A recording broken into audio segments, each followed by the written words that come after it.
Bienvenidas y bienvenidos a un episodio más de nuestro podcast Hablemos con la ONU, un espacio para hablar sobre temas relacionados al desarrollo sostenible de nuestro país. Soy Silvia Padilla, oficial nacional de Salud Sexual y Reproductiva del Fondo de Población de las Naciones Unidas. Y el día de hoy vamos a hablar de un tema que es muy controversial, del cual no se dice mucho y lo que se dice está alrededor de muchos tabúes y mitos, pero que en realidad es un tema natural por el que vamos a transitar las personas que menstruamos. El día de hoy tengo con nosotros a la doctora Mariela Medina y a la doctora Roselyn Valerio, quienes van a tratar de explicarnos y tratar de desmitificar todas estas creencias alrededor de la menopausia. Solamente a manera de introducción, decir que la menopausia la experimenta la mitad de la población del mundo y que a pesar de ello continúa siendo un tema que se mantiene en secreto. La mayoría de los servicios de salud sexual y reproductiva se centran en la planificación familiar y en la salud materna, dejando a este tema y a sus impactos sociales, emocionales y biológicos relegados. Así que sin más, dejo a mis invitadas para que puedan presentarse. Doctora Mariela, por favor. Un placer, doctora Silvia, poder estar con ustedes hoy y poder hablar con la ONU sobre este tema que realmente, como usted muy bien lo dice, ha sido un tabú. De verdad que nos trae mucha expectativa el poder hablarlo cada vez con menos pena, con menos vergüenza. Ya las mujeres consultan y yo les puedo mencionar, yo me siento muy orgullosa de esto. Tengo más o menos, bueno, de hacer ginecología y obstetricia que 16, 18 años, ya perdí las cuentas. Pero de estar trabajando con el tema de hormonas y de menopausia más o menos unos 10 años, con tantísimo éxito que al punto, el día de hoy yo les puedo decir, todos los días tengo consultas de menopausia. Es mi principal tema de consulta en el día a día y ver cómo estas mujeres están transitando por esta etapa de una manera tan saludable, tan contenta, con menos tabús cada vez y que estas mujeres están trayendo a otras mujeres. Así que pienso que esa es la forma. Bueno, la idea era presentarme, pero ya les dije más o menos a lo que me dedico. Soy ginecobstetra, además con un diplomado en endocrinología ginecológica y reproductiva, y algunas otras cosas, que también otros estudios que también hago, y otros temas que también trabajo, pero uno de los temas principales y centrales es el tema de salud hormonal, salud de la mujer en general y la menopausia en particular. Gracias, doctora. Doctora Valerio. ¿Qué tal? ¿Cómo Bienvenida. están? Muchas gracias por la invitación a todas, doctora. Un placer volver a vernos por acá, ¿verdad? Bueno, yo soy la doctora Roselyn Valerio, soy ginecóloga y obstetra y ginecología estética funcional y regenerativa, y como dice la doctora, ¿verdad? Este es un tema súper tabú. Pero, bueno, en los centros que, gracias a Dios, estoy laborando, la verdad es que la mayoría de las consultas son pacientes que están cursando por esta etapa de lo que es la menopausia, porque la misma, tal vez la sociedad, es un tabú todavía hablar de esto, entonces tienen muchas preguntas, tal vez piensan, ay, me pasa algo malo, tengo algo malo, y no es eso, sino que simplemente están entrando en lo que es esa etapa, ¿verdad? Entonces, tal vez este espacio les ayuda a aclarar ideas, aclarar muchas dudas que tengan y pues igual aquí poder platicar un poco sobre el tema. Muchísimas gracias. Bueno, la menopausia, al igual que la menstruación, es un tema de derechos humanos, ¿verdad? Claro. Y muchas veces representa una de las etapas en las que las mujeres quedamos con mayor vulnerabilidad, exclusión social, y hay mucho descuido en los sistemas de salud por lo mismo, porque no se aborda ese tema. Entonces, me gustaría, doctora Mariela, que nos pudiera explicar ¿qué es la menopausia? Muchas veces uno tiende a confundir los términos entre climaterio, menopausia, cuándo es menopausia precoz, cuándo es una menopausia temprana. Entonces, para que nuestros oyentes y nuestras oyentes puedan ver esta diferenciación. Claro que sí. Creo que la educación es poder, la información es poder, y tener a la mano todos estos conceptos y tenerlos bien claros, pero sobre todo saber que este es un proceso fisiológico normal, natural, por el cual vamos a transitar todas. Unas primero, otras después, pero para allá vamos todas. Y por lo tanto, desde ahorita pensar en que tenemos que desmitificar, tenemos que quitarle todo eso satánico que le hemos puesto a la menopausia, porque inclusive somos objeto de que muchas veces hasta nos molesten, lo utilizan el tema de la menopausia para molestar, ¿verdad? Estás en tu día, sí. ¿verdad? Estás con la menopausia, no, es que está con la menopausia, cuando de repente uno está molesto, uno está intranquilo, uno está inconforme con algo. Les diré, a mí en lo particular, a mí no me molesta. Yo les puedo decir que yo ya superé esa etapa de que si van a molestar a alguien, yo les digo, no se molesten, no se incomoden por las cosas que les dicen, porque esta es una etapa normal. Es como que si nos molestaran por pasar de la infancia a la adolescencia. Es un proceso natural que todas pasamos, que todas vamos a transitar. Y es esta etapa que va a marcar realmente únicamente el que pasamos de ser mujeres en edad reproductiva a mujeres en edad que ya no nos vamos a poder reproducir. La menopausia es bien, por definición, el concepto bien estricto, que son 12 meses de ausencia menstrual. Cuando la mujer ya tiene 12 meses consecutivos de que no viene su periodo, ahí está en menopausia. Climaterio es un concepto mucho más amplio, que abarca desde los primeros síntomas, porque no es que la menstruación se me va a ir hoy este mes y ya el siguiente mes no viene. No, puede ser un tanto errática o tener algunos componentes extra aparte, como la aparición de síntomas que pueden comenzar desde los 45 años en promedio, y la menopausia instaurarse más o menos en promedio entre 50 y 51 años, que es la edad promedio en donde la mayoría de mujeres vamos a experimentar el cese de la menstruación.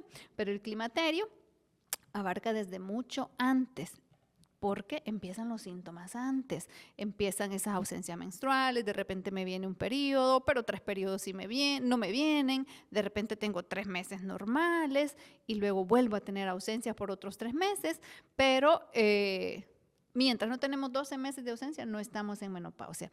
Esa edad es solamente un número, porque hay mujeres que van a experimentar la menopausia mucho más temprano en la vida. Más o menos a los 45 estamos ya empezando con síntomas. A los 48 más o menos tenemos bastantes síntomas, pero lamentablemente habrán algunas que tendrán síntomas antes de los 40 años. A eso le llamamos una menopausia prematura. Y entre los 40 y los 45 una menopausia temprana, que ya probablemente estamos esperando que eso ocurra. No es la mayoría de la población, pero sí es un porcentaje de la gente que a los 40 experimenta esos bajones de hormonales y puede tener esta sintomatología. Así que es todo un proceso, no es como que de la noche a la mañana, solo que tenemos que estar listas. Y hoy vamos a hablar de eso también. Claro, entonces, por lo que nos está diciendo, doctora, es sumamente importante ir identificando estos síntomas, ¿verdad? Para que cuando seamos conscientes de estas primeras apariciones, de estos signos, ¿verdad?, podamos buscar un tratamiento adecuado. Doctora, ¿todas las mujeres experimentamos los mismos síntomas o cómo podríamos catalogar o categorizar estos síntomas?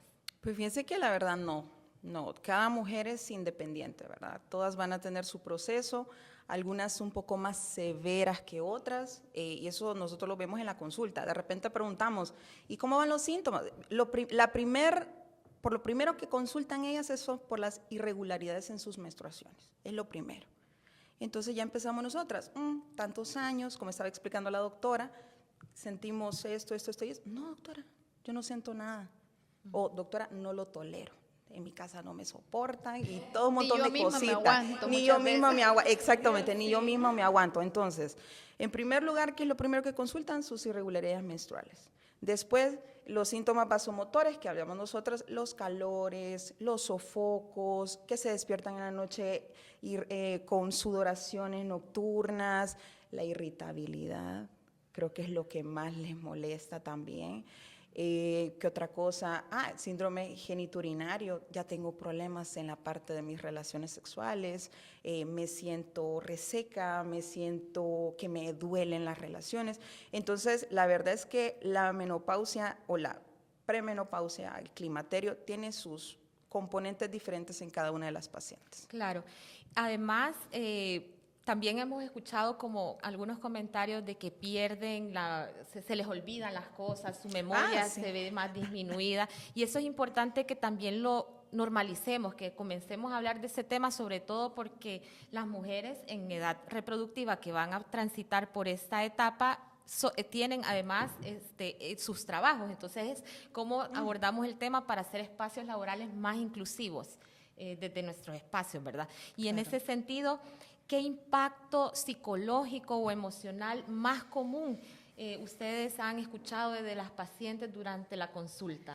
Bueno, en realidad bastante. Podríamos decir que este es un sub y baja de emociones, ¿verdad? Porque de repente puedo estar muy triste, sin motivo alguno, sin motivo aparente. De repente amanezco bien, me siento bien, estoy tranquila. Otros momentos estoy bastante incómoda, que no tolero que me digan nada. Muchas veces ni siquiera yo misma me aguanto. Yo tengo pacientes que literalmente se me sientan llorando en el consultorio y me dicen, doctora, yo no sé lo que me pasa, yo no sé lo que tengo. Y este momento de confusión y de inestabilidad emocional para ellas incide no solamente en sus labores diarias, en sus trabajos diarios, todos los días. Son pacientes que ya se sienten sumamente cansadas. Además, la fatiga es bastante frecuente en este tipo de pacientes. Esto les ocasiona problemas de pareja, problemas familiares. Hay una cosa que a mí siempre me llama la atención, una peculiaridad de las hormonas, y es que muchos estudios mencionan el tema de que, ¿por qué será que la menopausia de las mamás coincide en un montón de casos con la adolescencia de los hijos? ¿Por qué? ¿Qué castigo será este? Entonces, es un tema hormonal que además de todo les afecta. Entonces, yo siempre les pregunto, ¿y las edades de sus hijos? ¿Qué edades tienen sus hijos? Porque hay que abordarlas también desde ese punto de vista emocional, físico, psicológico, y no descartar que en algún momento también vamos a necesitar psicoterapia como coadyuvante en el manejo de la menopausia para manejar esta disminución o esta aparición de estas emociones que nos afectan tanto en la vida de familiar como en la vida laboral. Es una afectación de la calidad de vida de cada una de ellas, ¿verdad? Entonces, como está diciendo la doctora, es bastante común, hay que individualizarla, claro que sí. Y sí, muchas llegan a la consulta, como dice la doctora, tengo esto, doctora, me siento así, así. Y y siempre llegan a una conclusión, muchas se separan de sus esposos en esta etapa. Fíjense que muchas de las personas, no, mire, me acabo de separar. Y que me decía mi esposo que no me soportaba.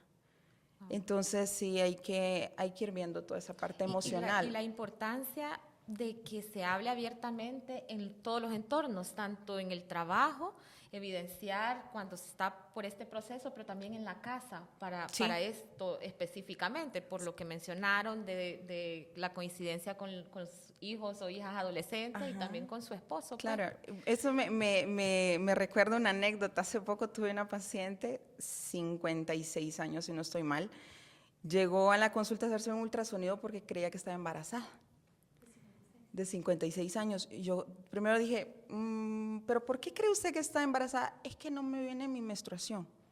Entonces ahí dije, pucha, la falta de información y de conocimiento. Sí. Me acabo de acompañar, dicen ellas, ¿verdad? Con mi esposo. Él tiene 40 y tantos, él no tiene bebés y está aquí esperando a que tengamos un bebé.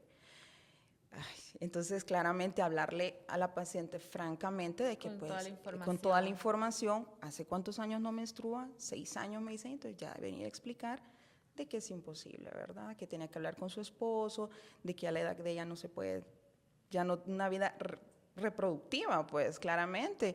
Entonces sí se nota que tal vez en el interior del país es un poquito menos la información que se maneja sobre lo que es la menopausia. De tabú. Claro.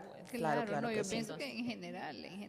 Tenemos una desinformación terrible y justamente de eso se trata. Sin embargo, yo creo que vamos mejorando, yo creo que vamos ganando. Yo soy una abanderada y una defensora de la menopausia porque yo les voy a contar, yo soy unos poquitos años mayor que Jocelyn, pero yo creo que ni antes, en aquel momento que yo estudiaba, y es que ya perdí la cuenta, no es broma, creo que son 18 años que yo egresé del posgrado, y después de eso, pues que tengo otros estudios, pero ni en aquel momento, ni en este momento, es la menopausia un tema que se incluya dentro, como dentro del pensum, de manera en realidad grande, de manera abierta, al punto que tenemos tabús hasta con nuestros mismos colegas. Y también ese tiene que ser un llamado para nuestros colegas, porque muchísimos colegas que todavía le dicen a la paciente, pero eso es normal, usted aguántese. No es normal. Vamos a pasar, es un proceso fisiológico, pero es como que le diga yo que tiene cualquier otra enfermedad y que yo no se la trate. La paciente está sintomática. De hecho, ni siquiera tratamos exámenes. Los exámenes en menopausia son demasiado volubles. Las hormonas en sangre son demasiado volubles. Se las mandamos a hacer, sí, por control. Pero si las hormonas, niveles me salen normales en sangre, yo no voy a tratar exámenes, yo voy a tratar los síntomas que tiene la paciente porque yo le creo a la paciente y la paciente sabe lo que me está diciendo y lo que ella está sintiendo. Así que también es un llamado a que si su médico le dice que eso es normal, busque una segunda opinión, busque un médico que sí le guste atender menopausia porque también es de gustos, no le gusta a todo el mundo. Claro. Eso es cierto. Y ahora, escuchando lo que mencionaba, por ejemplo, ¿los factores genéticos juegan un papel en la menopausia? ¿O el estilo de vida influye en la aparición de prematura o temprana de la menopausia? Sí, genéticamente estamos predeterminadas definitivamente por cómo le fue en la menopausia a mi abuela, entonces hay que informarnos al respecto. Cómo le fue en la menopausia a mi madre, cómo le fue en la menopausia a mis tías y de allí poder guiarnos y pensar. No quiere decir que así va a ser al 100% para mí, pero puede ser una guía, sobre todo en aquellas pacientes que van a tener menopausia temprana o menopausia prematura, porque a mi mamá se le fue el periodo como a los 40 años, entonces probablemente si yo estoy transitando a mis 40 por esa misma etapa, tengo un antecedente familiar y el estilo de vida es, bueno, soy defensora de los estilos de vida saludables también, entonces practico abiertamente estilos de vida saludables y es una cosa que yo se lo recalco a mis pacientes, invierto mi tiempo en decirles, usted tiene que mantenerse en un peso saludable, usted tiene que mantenerse haciendo ejercicio, de repente no es por estética, claro, es bonito vernos bien, claro que sí, pero es mucho mejor estar bien. ¿Y qué vamos a proteger en la menopausia? Vamos a proteger el cerebro, vamos a proteger el hueso, vamos a proteger el músculo, nos estamos protegiendo de enfermedades crónicas como diabetes, hipertensión arterial, eventos cerebrovasculares, cardiopatías, etcétera. Por lo tanto, es desde ahorita. Si a mí a mis 30 me hubiesen dicho, yo hubiese sido mucho más incisiva, pero en realidad uno no lo piensa a los 30. Claro. Usted todavía no lo está pensando. Ya lo estoy y la doctora Roselyn todavía. Ya casi, doctora, ya casi. No lo están pensando, pero sí tenemos que empezar claro. temprano. Entre más temprano claro empecemos sí. a cuidarnos, mucho mejor. Claro, y como decía la doctora, también existen todos los factores, no solo el genético, sino que tenemos factores modificables y no modificables en lo que es el transcurso de cómo nos llega la menopausia o cómo nos va a llegar la menopausia. El estilo de vida, como dice la doctora, pacientes sedentarias, obesas, que tengan alguna enfermedad crónica, fumar, tomar, el cafecito. Sí, doctora, sí. Pero no se puede y lo dejar. Que se menciona que si a la mujer la menarquia le vino temprana, la menopausia va a venir temprana también. Hay que ver la parte genética, claro que sí. Si entre más temprano si tenemos una menarquia temprana, podemos tener una menopausia temprana. Igual también, no hemos hablado de las pacientes que tienen menopausias tempranas por si tienen algún tipo de tratamiento, como las pacientes que tienen un cáncer, en quimioterapias, radioterapias, que hay un cese de la actividad hormonal, también por X o Y razón que hay que quitarle el útero a las pacientes, doctora. Entonces, yo tengo una paciente sumamente joven que en el hospital escuela, aquí en Tegucigalpa, le hicieron sí, ese es un caso de una paciente que ella llegó muerta en vida, mencionó esa, y que es quienes la estaban manejando, quienes la estaban viendo a los 34 años. Entonces eso no es correcto, no es saludable, es condenar a una mujer a una muerte prematura, a una fractura patológica. Si a los 34 años a ella se le quitó útero, si ya se le quitaron ovarios, y no le dimos una sustitución hormonal, entonces estamos cometiendo también un error al no tratar de manera adecuada a esas pacientes, que son de los casos raros que uno no piensa ver en la vida, pero sí se dan. Claro, muy jóvenes y se les tiene que dar un tratamiento que por X o Y razón hay que sustituir la parte hormonal de sus ovarios. Y si están pasando por este proceso muy jóvenes, ¿cómo influye también en su autoestima? O sea, ¿cómo su autoestima influye en el tema incluso con la sexualidad, o sea, qué estrategia se puede además emprender o diseñar para poder, porque la mujer es un proceso natural, lo acabamos de mencionar. No tiene por qué estar muerta en vida y no tiene por qué renunciar a su salud sexual. Entonces, ¿cómo podríamos también orientar a las mujeres que nos están escuchando en que si están en este proceso, no es que tienen que renunciar al placer y a la sexualidad? Claro que no, más bien es como dicen, como el vino, entre más grande mejor, ¿verdad? Más añejo mejor. Ah, no, mentira. Claro, hay que explicarles a ellas, ¿verdad? Que es un proceso natural, que va a haber no quiero decir envejecimiento porque es una palabra también errónea, porque como estamos hablando de menopausias tempranas. Entonces, si están cursando por esta etapa, decirles, bueno, vamos a tener estos síntomas, va a afectar la calidad de vida de esta manera, más que toda la sexual, doctora. Me duelen relaciones sexuales. ¿Por qué? Por la falta de estrógenos. La vagina se achica, hay menos lubricación, hay más dolor, no siento placer. Entonces, y claro, todos esos, como dijo la doctora al inicio, todos estos tienen su tratamiento. Entonces, ¿cómo logramos el bienestar sexual en las pacientes con menopausia, doctora? Bueno, en primer lugar, yo creo que es aceptando, educándonos un poco, aceptando el proceso que estoy pasando. Les digo que tenemos que primero saber que estoy transitando este proceso, que es un proceso fisiológico, porque existen los dos extremos también, ¿verdad? Hay pacientes que se adelantan y todo le echan la culpa a la menopausia. No, tampoco. Entonces, no, hasta ahí no. Yo creo que estoy cursando la que menopausia, dice, y no. Tengo ganas de hacer ejercicio, les digo yo, no, tiene esto, le ha faltado la menstruación, ¿cuántos años tiene? No me le eche la culpa a la menopausia, no todo es culpa de la menopausia, tampoco. Entonces, en este transitar sí es bien importante. Uno, sabemos que va a haber disminución del libido y de deseo sexual. Tenemos que buscar formas, tenemos que buscar estrategias, porque no estamos muertas en vida. Es entendible, yo siempre hago un llamado a las parejas para que las apoyen, para que estén con ellas, para que busquen estrategias y formas también.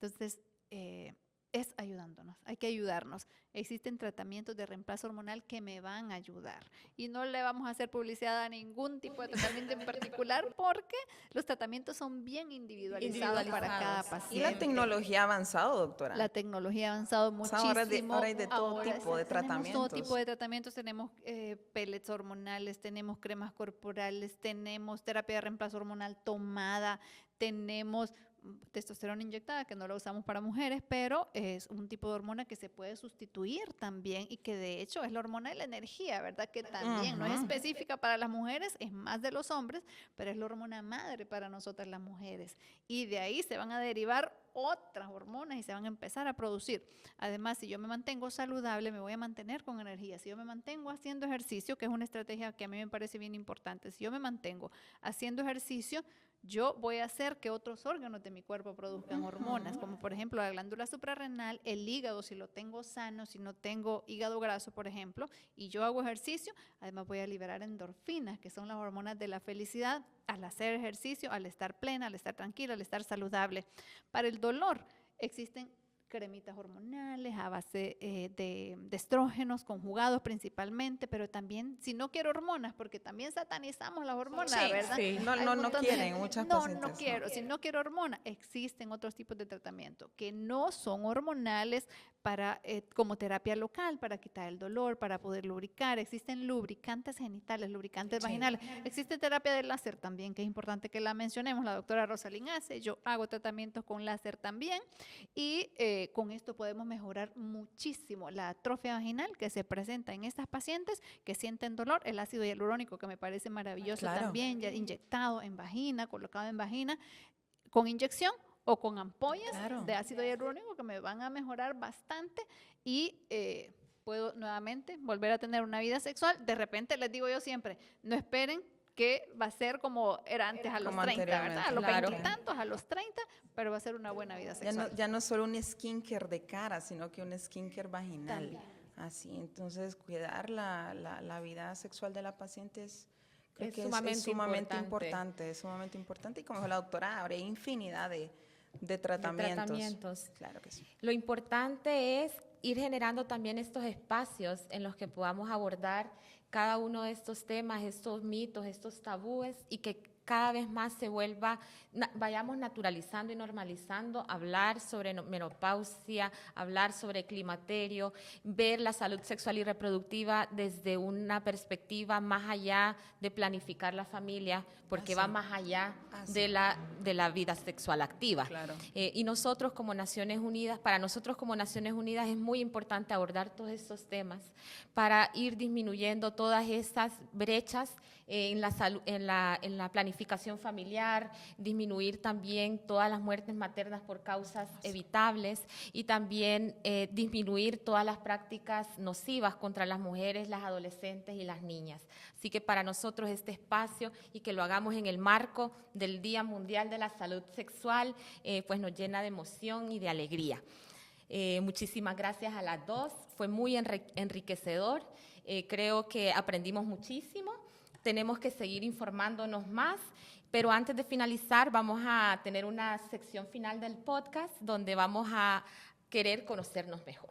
Entonces, en ese sentido, yo le voy a hacer algunas preguntitas, ya un poco más personales, sí. Entonces, por ejemplo, doctora, ¿cuál es su palabra favorita y por qué? Ay, Dios santo, mi palabra favorita es de dormir, porque pues muy cansadita. Y a usted, doctora, ¿cuál es la palabra que menos le gusta? La que menos me gusta, santísimo. Ay, yo creo que tatuaje es una de las palabras que menos me gusta. No me gustan los tatuajes. No me gustan los tatuajes. Lo puedo ver bien en algunas personas, pero en realidad creo que a medida que van pasando los años ya no se van viendo tan bien. Entonces creo que es una de las palabras que no me gusta. Que no lo usa tanto. ¿Y qué la motiva? Uy, me motiva todos los días ir a trabajar. Me encanta mi trabajo. Les puedo decir que soy una apasionada. Soy una mujer bendecida porque me encanta hacer lo que hago. Además me encanta la salud de la mujer en particular, es una de mis grandes pasiones, y me motiva también trabajar todos los días por 2 niñas que estoy educando para que sean 2 mujeres fuertes, empoderadas, saludables, y que sean unas buenas servidoras para su país. Qué lindo. ¿Y a usted, doctora, qué la desmotiva? Ay, ¿qué me desmotiva? ¿Qué la desmotiva? Sí, ¿qué le desmotiva? Ay, Dios, qué palabra. Eso sí me agarró en curva porque me desmotiva la falta de, a veces, de interés. De empatía. De empatía, la falta de, como le digo, ahorita hay mucho tabú en muchos ámbitos, no solamente tal vez en nuestro ámbito médico, sino que muchas mujeres en el país no quieren buscar información sobre X o Y cosas. Entonces, siempre hay que mantenerse informadas. Creo que eso es algo importante para enriquecernos, como personas, y también para ser un mejor país, claro que sí. Y como pregunta final para las dos, ¿qué le hace falta a Honduras para no dejar a nadie atrás, y en especial para que ninguna mujer se nos quede viviendo un infierno durante esta etapa que es natural? Educación y acceso.